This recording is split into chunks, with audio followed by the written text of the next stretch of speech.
하겠습니다. 오늘 평신도 조직신학 성서론 두 번째 시간으로 같이 모였습니다.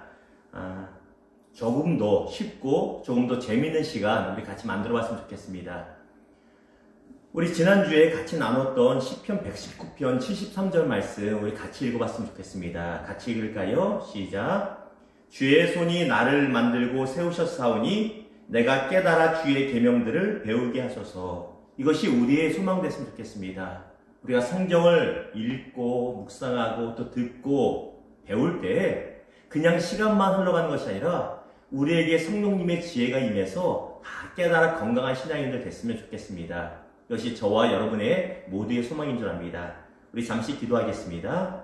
주님 감사합니다. 이 시간에 주의 마음 같이 나누기 원합니다. 주여 함께하여 주시고 우리에게 올바른 신앙 되게 하여 주셨소서. 혼탁하고 미혹한 것이 많은 시대에 넘어지지 않는 우리들 되게 하여 주셨소서. 감사합니다. 예수님의 이름으로 축복하며 기도드렸나이다. 아멘. 주의 이름으로 축복합니다. 다시 한번 축복합니다. 우리 채팅창에다가 여러분이 글을 남겨주시면 제가 또 이제 확인하고 또 질문 같은 거 있으면 질문에 답변해 드리겠습니다. 앞에 제 핸드폰으로 찍고 있지만 또 다른 핸드폰에 밴드가 깔려 있어서 그것으로 저도 화면을 보고 있거든요. 그래서 여러분이 궁금한 거 있으시면 그대로 올려주시면 우리 같이 또 실시간으로 제가 답변할 수 있는 부분은 하고 못하는 부분은 또 다음 주에 연구해서 하도록 하겠습니다. 자, 오늘 성서론 두 번째 시간입니다.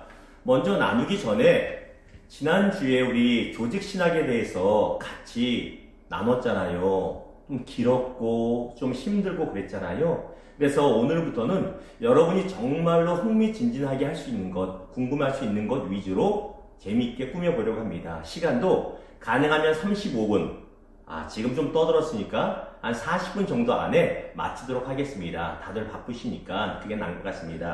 자, 오늘 내용 볼까요? 자, 질문이 4가지를 갖고 나왔습니다. 첫 번째 질문 뭐예요? 같이 읽어봅니다. 시작. 성당에 다니는 내 친구의 성경은 왜 내 성경보다 더 두꺼울까요? 여러분 아세요? 성당 다니는 사람들의 성경은요, 우리의 성경보다 더 두껍습니다. 더 많아요. 그걸 모르셨는지 모르겠어요. 자, 뭔가 다릅니다. 자, 그 이유가 무엇일까요?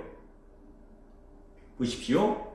성당, 천주교죠. 천주교의 성경은 우리 개신교, 우리 뭐 성결교나 침례교나 장로교나 감리교나 순복음이나 이거 개신교라고 그러잖아요.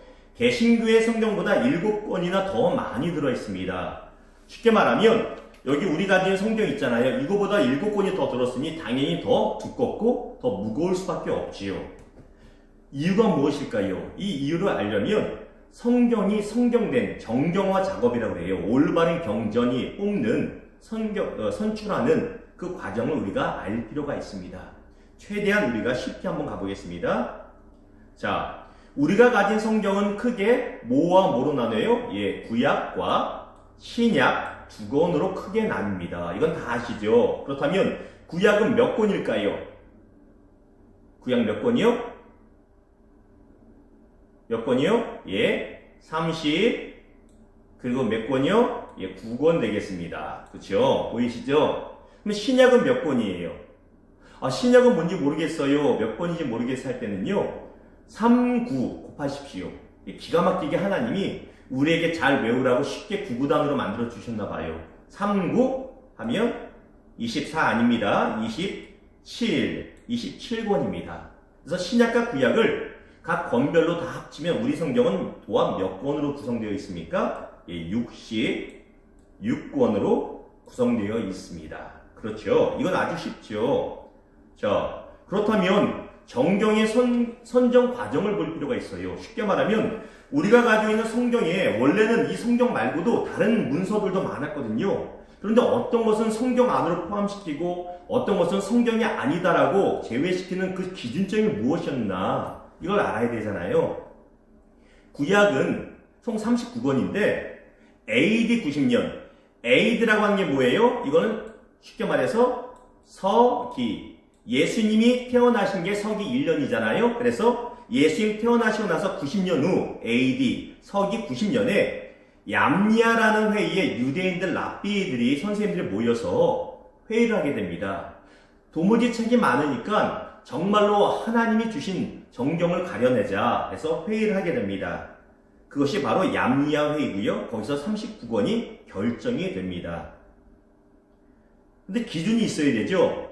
기준은 첫 번째는 영감성이고요. 두 번째는 보편성이고요. 세 번째는 통일성입니다. 이게 무슨 소리일까? 영감성은 또 무엇일까? 지난주에 말씀드렸어요. 성경은 하나님의 감동으로 지음받았다. 영감으로 지음받았다 말씀드렸잖아요. 그렇다면 영감을 받았는지 안 받았는지 그럼 어떻게 하냔 말이에요. 구약은 대부분 누구에 의해서 쓰임받았냐면 선지자, 선지자에 의해서 하나님께 선택된 선지자에 의해서 기록된 글이거나 선지자는 아니지만 선지자와 같은 역할을 감당했던 사람들에 의해서 왕도 될 수 있고요. 어떤 고위 관직자도 되시죠. 하지만 하나님에 의해서 환상을 보고 또 하나님에 의해서 감동을 받아 역할을 감당했던 사람들에 의해서 기록된 것만 뽑았습니다. 그것이 성경, 구약 성경을 선정하는 첫 번째 기준, 바로 영감성이라는 것이에요. 두 번째는 무엇이요? 보편성입니다. 보편성. 이것은요, 이스라엘 공동체 전체가 보편적으로 성경으로 인정하고 받아들이는가. 이스라엘이 12지파고, 그런데 어떤 지파에서는 무조건 반대하고 어떤 지파에는 무조건 받아들여야 한다면 문제가 있잖아요. 그것이 아니라 12지파 공동체 전체적으로 보았을 때 어느 학자가 봐도 어느 평민이 봐도 이것은 하나님이 감동으로 지으신 성경입니다. 이걸 받아들일 수 있느냐. 이것이 바로 보편성입니다. 세 번째 통일성은 무엇이냐면 내용에 있어서 하나의 줄기 핵심을 가지고 통일되게 기록되어 있느냐. 구약 성경에 흐르고 있는 통일성의 핵심은요, 바로 뭘까요? 메시야 사상입니다. 구원자죠. 바로 우리 민족을 구원할, 온 인류를 구원할 메시아가 오는가, 그것에 대한 예언으로 창세기부터 말라기까지 기록되어 있는가, 그렇게 기록되어 있거든요. 그 내용에 통일성이 있어야 되는 거예요. 39권이 우후죽순으로 중구난방 아무 내용이나 다루고 있는 것이 아니라 다른 내용 같지만 결국은 이 메시아 사상을 가지고 중심으로 통일되어 있느냐. 그래서 영감성과 보편성과 통일성, 이 세 가지 기준을 가지고 다른 책을 제외하고 바로 39권을 선정하게 되었다는 것입니다. 자, 이해가 되시죠? 이해가 안 되시면 이 강의를 녹화해서 올려놓으니까 또 한번 들어보시면 이해가 될 겁니다. 그렇다면 신약 성경은 어떻게 결정되었을까요? 예수님이 돌아가시고 나서 한 360년 정도 후에 카르타고라는 곳의 회의에서 결정이 됩니다. 그 배경은 너무 많은 이단들이 설치는 거예요. 지금 뭐 신천지, 여호와의 증인, 몰몬교 너무 우리 많잖아요. 며칠 전 기사를 보니까 한국에만 하나님이 한 20명 된대요. 예수님도 한 70명 된대요.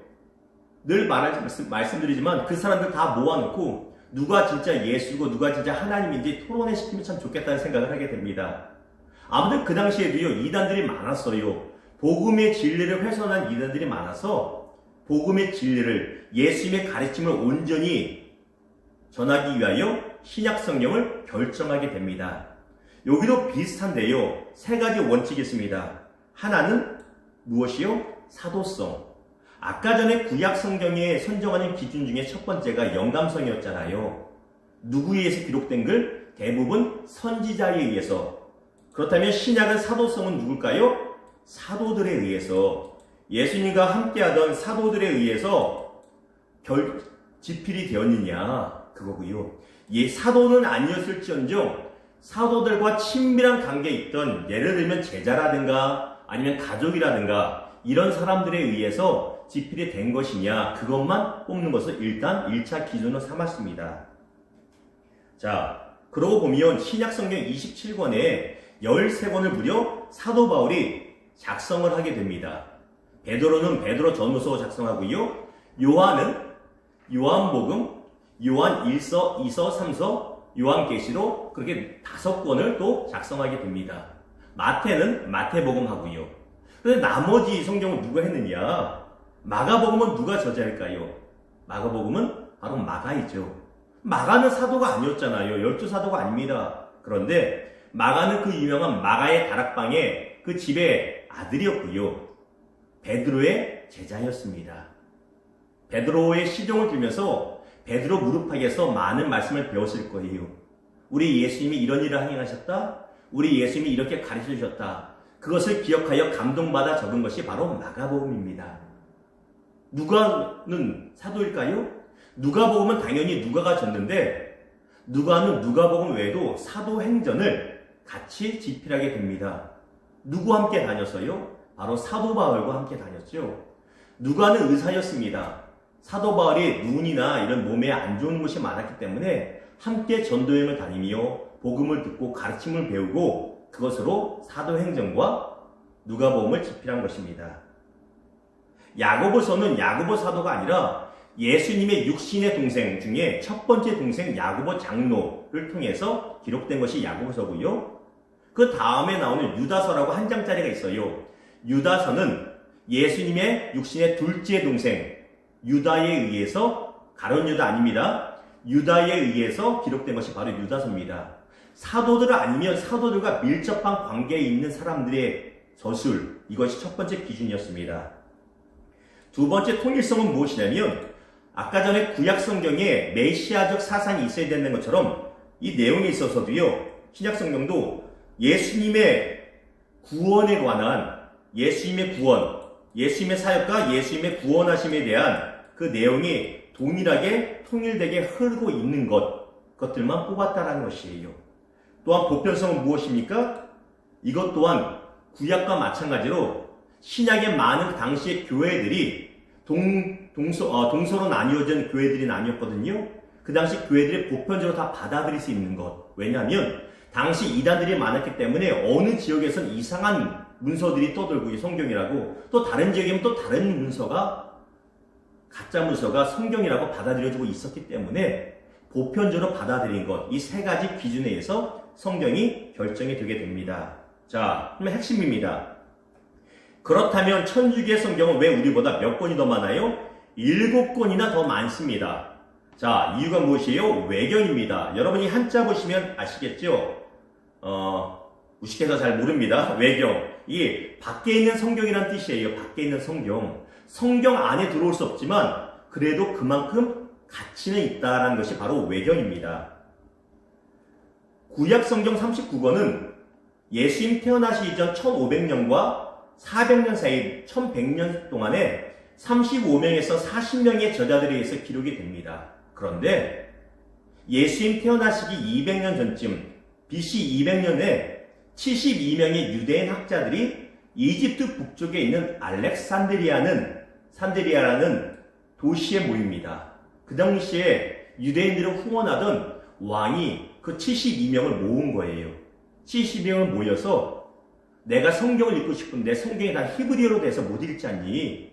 당시의 공용어인, 요즘으로 말하면 영어겠죠. 당시의 공용어인 그리스어, 헬라어로 번역을 해라. 나뿐만 아니라 많은 사람이 읽었으면 좋겠다라고 해서 번역 작업에 들어가게 됩니다. 그리고 번역하면서 거기서 번역을 하게 되는데 72명인데 약 퉁쳐가지고 70명이 모였다 해서 70인역 성경이라고 말하고요. 이 헬라어로 번역된 성경에는 지금 우리가 가진 성경과 다른 7권의 다른 성경들이, 문서들이 포함되어 있습니다. 바로 이 7권을 우리와 같은 개신교에서는 외경이라고 부르는 것이고요. 외경.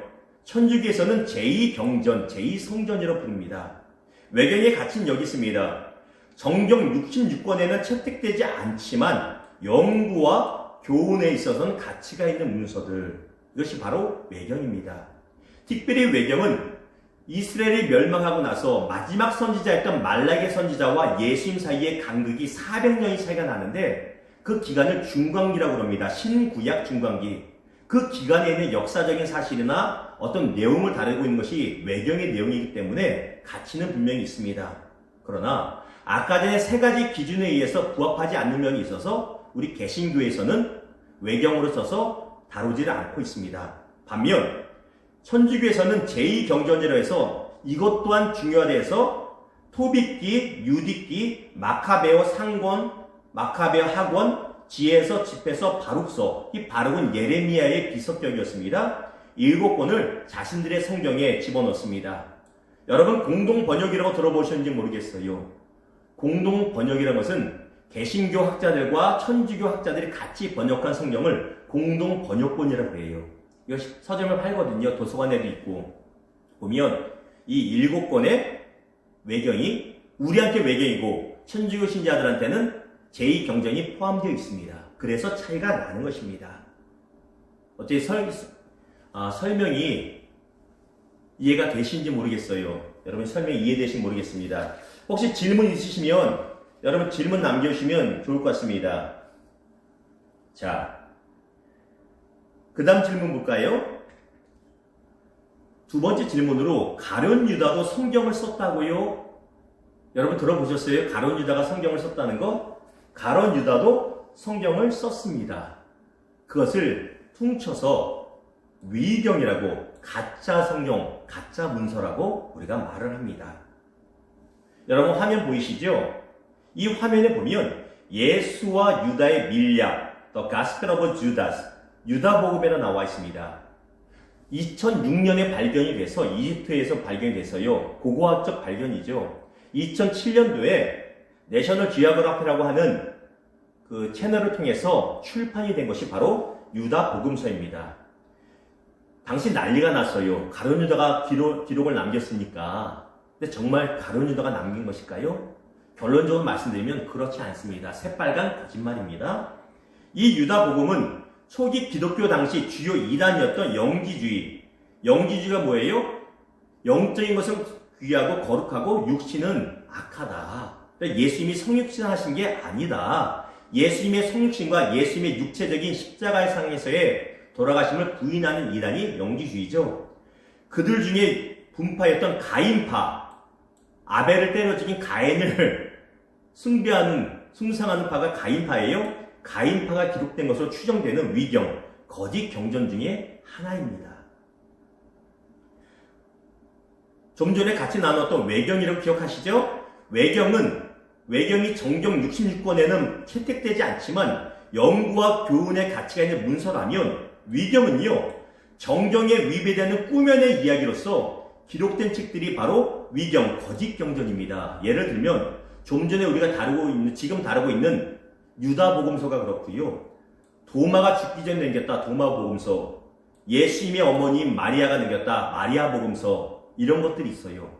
다 정통성이 없고요. 사도성이 없고 보편성, 통일성이 다 떨어진 것들입니다. 그래서 위경이라고 불립니다.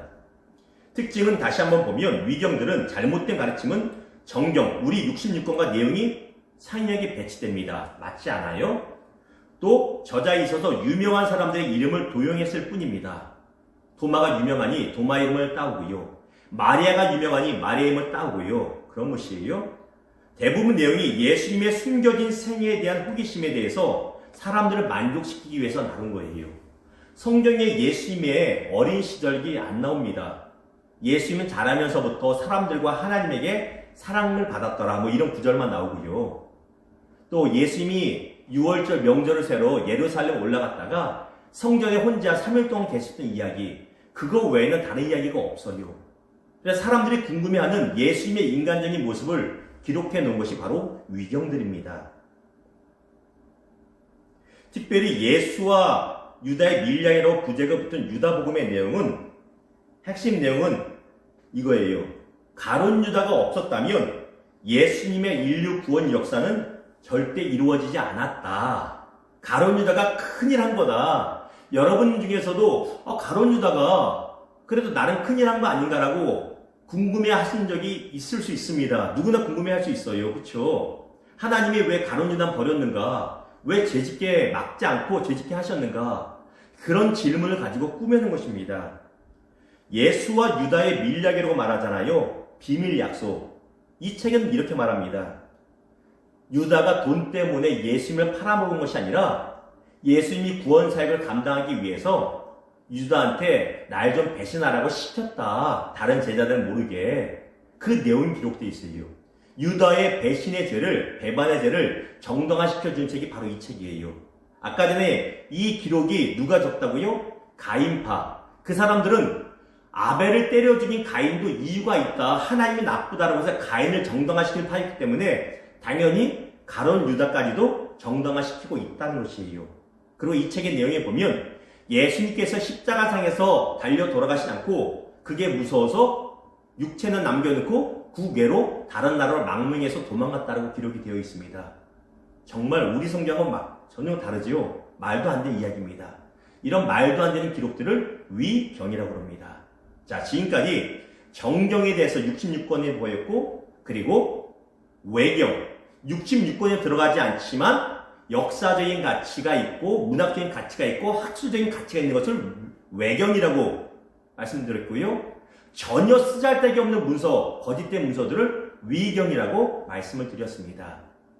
자, 이것을 우리가 좀 구분할 필요가 있습니다. 그러다 보니까 천주교와 우리의 성경에 차이가 있다는 것도 말씀드렸습니다. 자, 세 번째 질문을 볼까요? 자, 질문 여러분 읽습니다. 시작.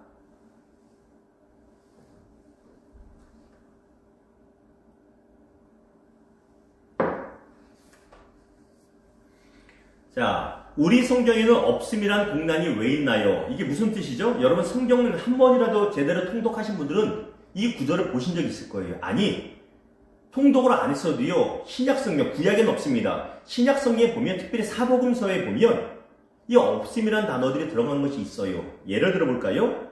마태복음 17장 20절에서 21절 보면 20절 내용이 이렇습니다.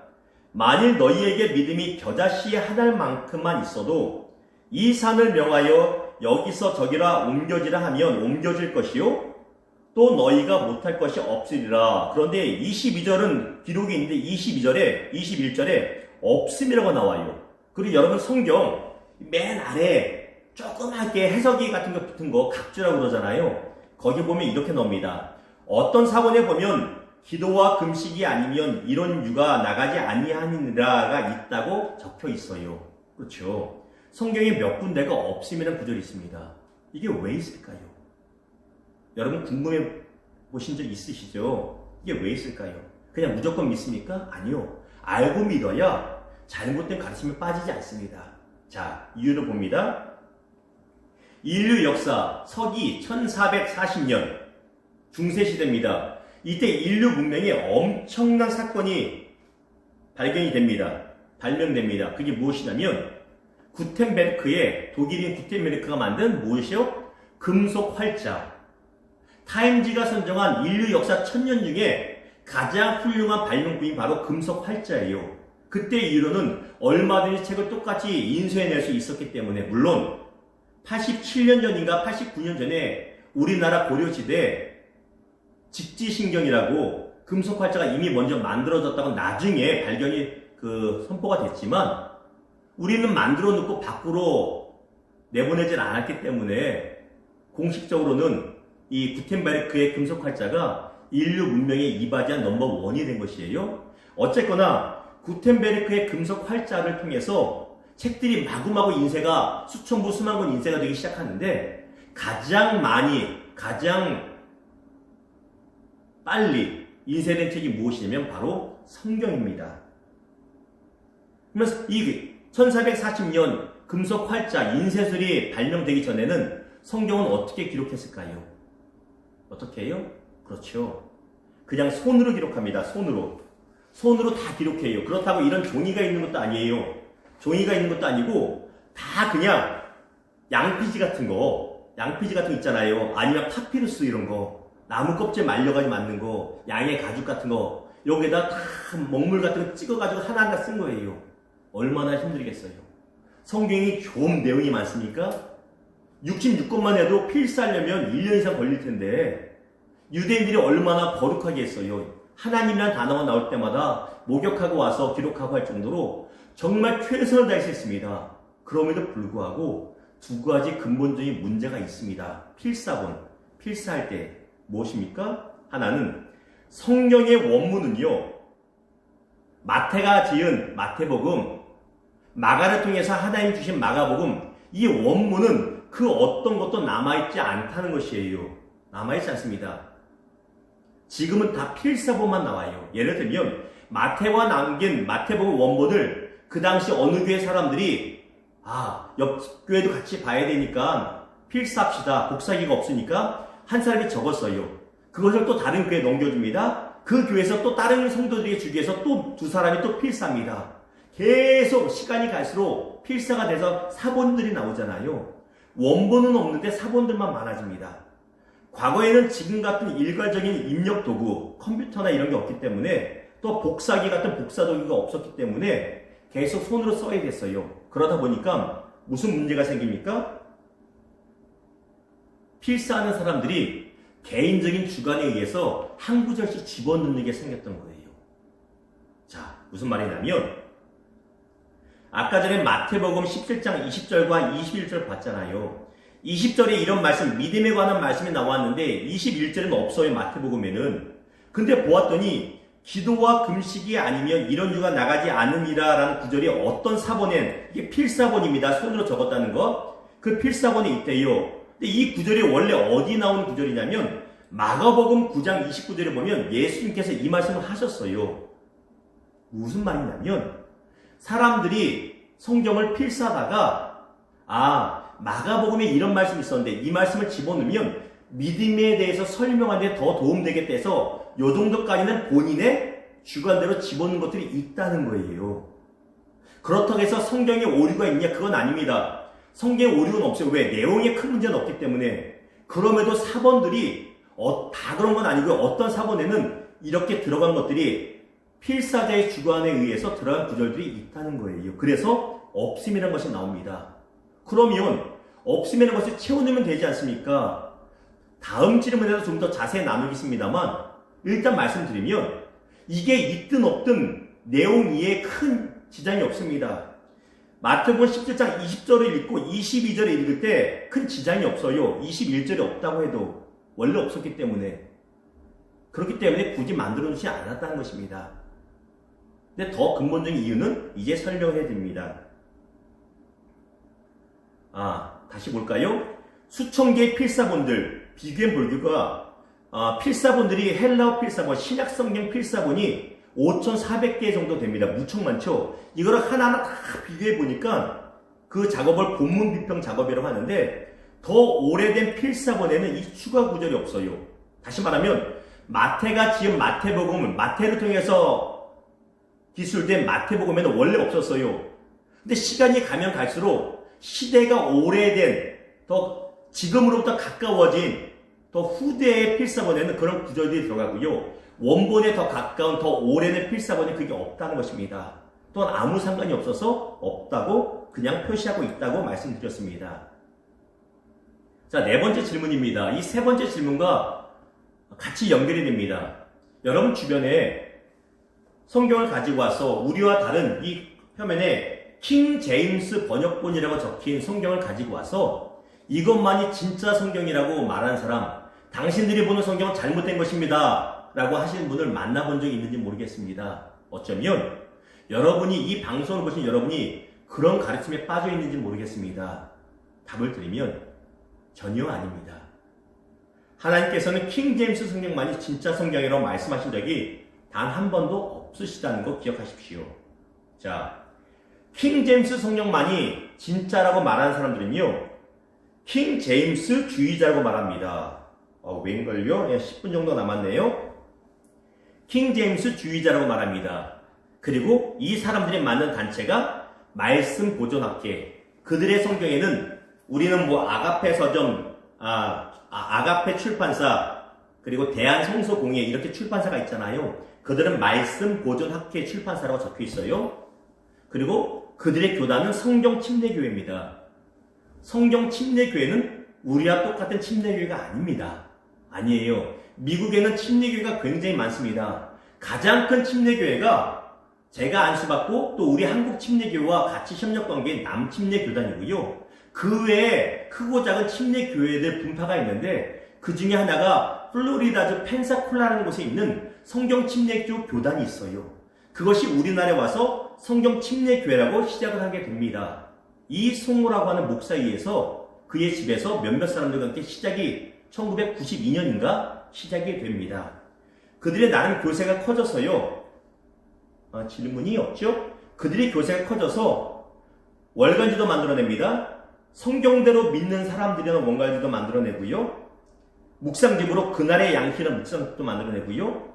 대안학교로 이 강서구 방화동인가 서울 크리스찬 중고등학교도 있습니다. 여러분 모든 게 다 올바른 건 아니에요. 야, 그날의 양식 좋다. 조심하십시오. 성경대로 믿는 사람들 너무 좋은데 이것도 조심하십시오. 왜 조심해야 되는지 말씀드립니다. 킹제임스만이 옳다고 하는 킹제임스 주의자들, 말씀 보존학계 사람들의 주장은 이렇습니다. 킹제임스 성경과 이 영어 성경이에요. 그 번역본만이 진짜 하나님의 말씀이라고 말하며 다른 영어 번역본, 우리가 갖고 있는 NASB나 NIV 성경 이런 것이나 한글 번역본, 우리 성경입니다. 이런 것은 마치 95%의 순수한 물에 5%의 독약을 섞은 물과 같아요. 5%만 들어가도 먹으면 죽습니다. 그래서 그들은 말해요. 이런 성경은 마귀가 병기한 마귀의 성경이기 때문에 절대 가까이 하면 안 되고 버려버려야 된다라고 말을 합니다. 그래서 장과 절도 없지 않냐, 너희는 마귀 성경이라. 그걸 말해요. 좀 전에 말씀드렸죠. 장과 절이 왜 없는지도 말씀드렸죠. 다시 이것을 말씀드리겠습니다. 우리 성경이 진짜 마귀 성경일까요? 전혀 그렇지 않아요. 그렇게 말하는 그들이 어쩌면 그쪽에 속할 겁니다. 함부로 제가 단정해서 판단하진 않겠습니다. 킹제임스 성경주의자들의 주장이 잘못된 이유를 구체적으로 차분하게 설명해 보겠습니다. 계속 말씀드린 대로 신약 성경의 헬라어 원문은 남아있습니까? 아니요. 현재 하나도 남아있지 않습니다. 남아있지 않아요? 그러면 필사본들만 있어요. 사본들만. 신약 성경은 필사본만이 남아있는데 필사본의 숫자가 무려 5,000개 이상, 5,400개나 됩니다. 5,400명, 적어도 5,400명이 신약 성경을 다 필사한 거예요. 27권을. 그 내용이 조금씩 다를 수가 있겠죠. 그렇기 때문에 원문의 내용에 맞는 정확한 것을 파악하려면 수많은 필사본들을 책상 앞에 펼고요. 비교 분석을 해야 됩니다. 그걸 아까 전에 말씀드린 대로 본문 비평 작업이라고 해요. 분석하면서 공통된 점을 찾고요. 아닌 것을 걸러냅니다. 공통점을 찾아서 원문에 가까운 사본을 선정해야 되는 거예요. 기준이 무엇이에요? 원문에 가까우려면 필사본의 연도가 지금으로부터 더 오래됐어야 됩니까? 지금으로부터 더 가까워야 됩니까? 당연히 더 오래돼야 되죠. 우리 옛날에 보면 허참씨가 진행하는 가족오락관 있잖아요. 이 가족오락관 보면 한 5명이 서 있고 앞에서부터 귓속말로 뭐라고 말하면 뒤로 전달하잖아요. 귀를 막고 있다가 분명히 기러기 첫사람한테 전달했는데 두 번째 사람은 기룩이, 세 번째는 갈매기, 나중에는 참새로 바뀌잖아요. 왜 그래요? 시간이 갈수록 조금씩 바뀌는 또 실수가 나올 수 있기 때문에 아무리 정성을 다해도요. 필사자의 개인적인 주관에 의해서 조금씩 바뀌는 구절들이나 오류가 생길 수 있는 거예요. 전체 맥락은 같아도. 그래서 원문에 가까우려면 이 사본 자체도 오래된 것이 원문에 더 가깝습니다. 무슨 말씀인지 잘 이해가 되시죠? 이건 상식입니다. 자, 본래 우리 성경은요. 마태복음 몇 장, 마가복음 몇 장, 몇 절 이런 장절 구분이 없었어요. 그냥 마태복음은 통으로 다 마태복음이고 고린도전서는 통째로 고린도전서고 심지어 열왕기 상하는 붙어가지고 다 열왕기 상하로 그냥 열왕기 이야기라고 해가지고 장과 절도 없었어요. 어디서 끊을 수 없어. 시간 되면 그냥 끊는 겁니다. 그날 거기까지만 하고 굉장히 불편함이 있었겠죠. 그런데 중세 1600년도에 파리의 유명한 인쇄업자인 스테파누스라는 사람이요.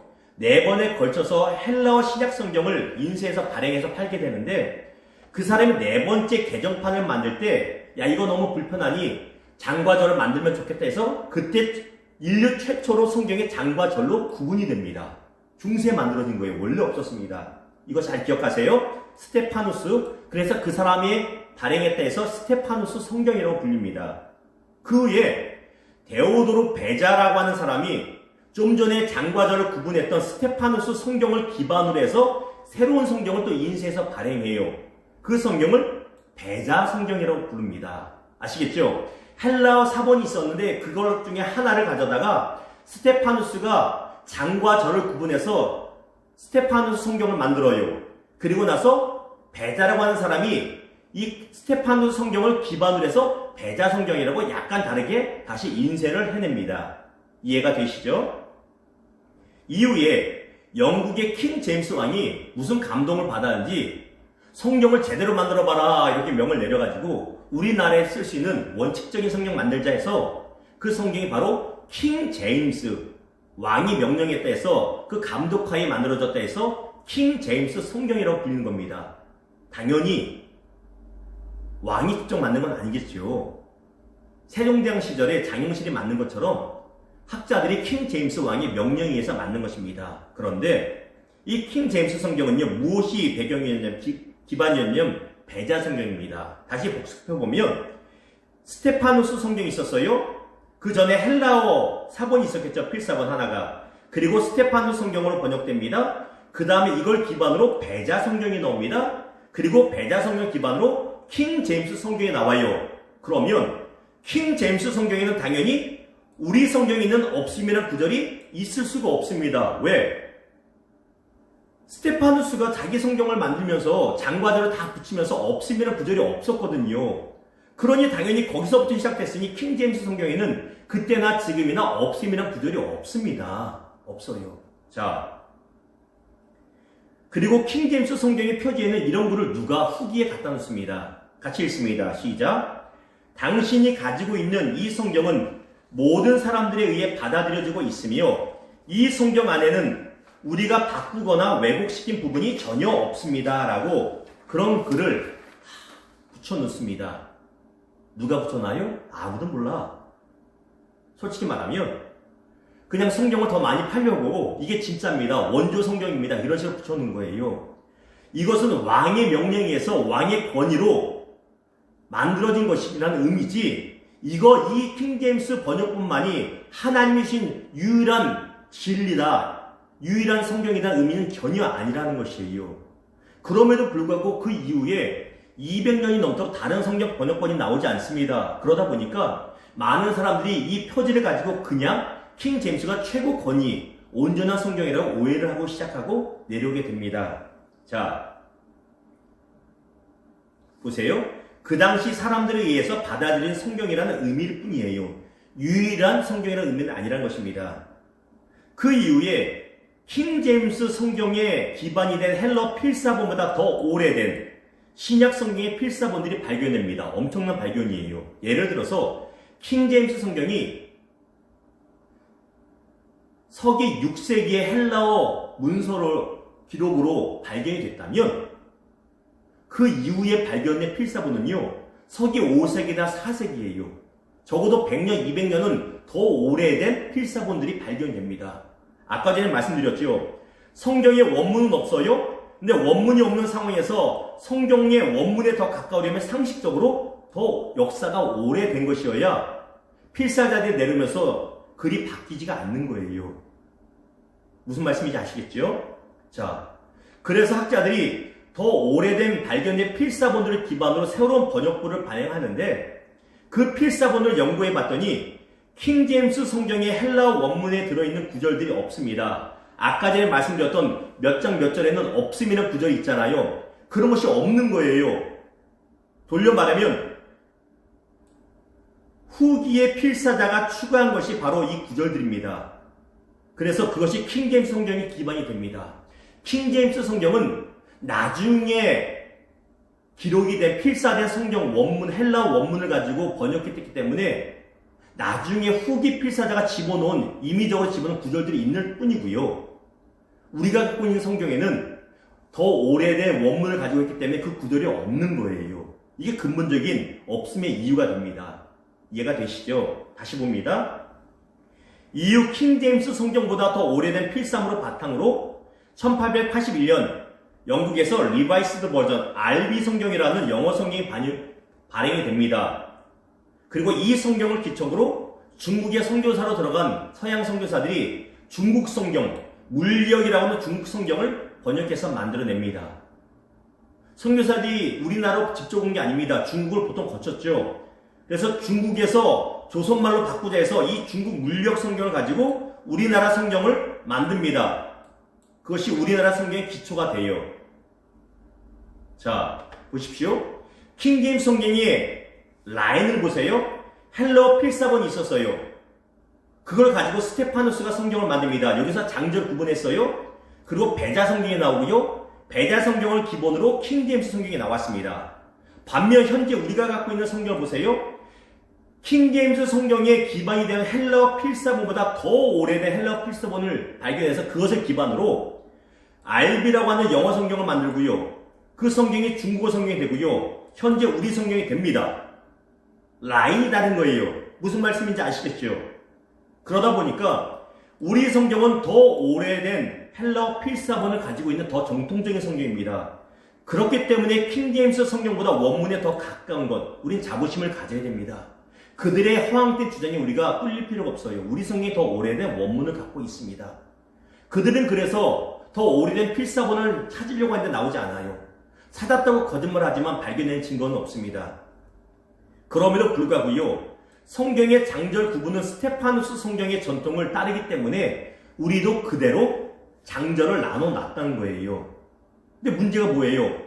킹제임스 성경의 쪽에 있는 라인에 있는 장절대로 나누다 보니까 우리 쪽 성경에는 없는 구절이 당연히 나오죠. 왜?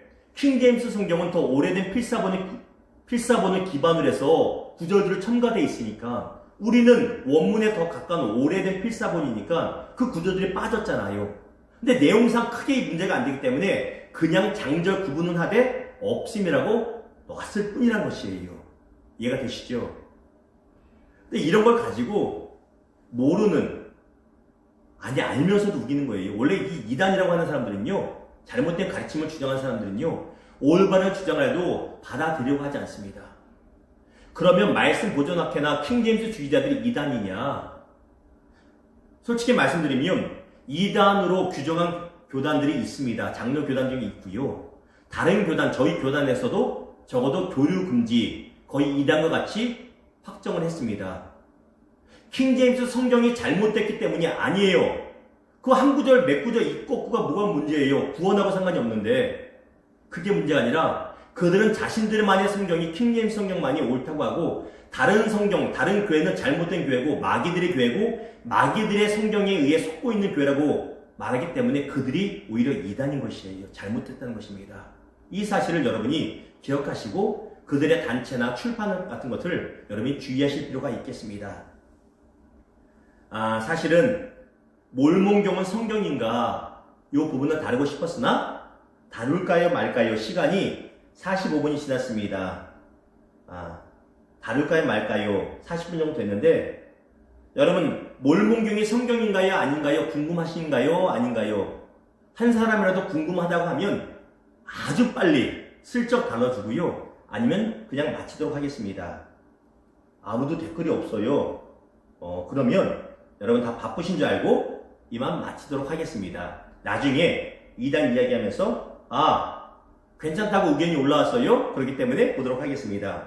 몰몬경은 성경인가? 여러분 몰몬교도 아시죠?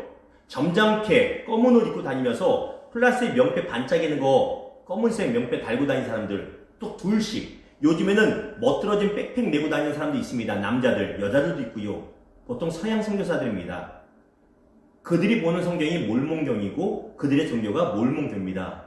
결론적으로 그들은 이단입니다. 자, 몰몬교는 과거에는 마릴 성도 예수 그리스도교라고 불렸는데 지금은 후기 성도 예수 그리스도교라고 자기네 이름을 살짝 바꿨습니다.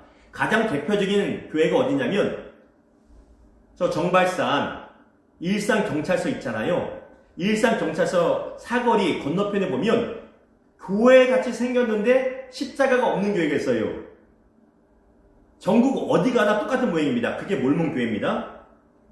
1930년 4월 달에 뉴욕의 팔미라라는 근방에서 요셉 스미스라는 사람이 그의 추종자들과 함께 만든 교가 바로 몰몬교입니다.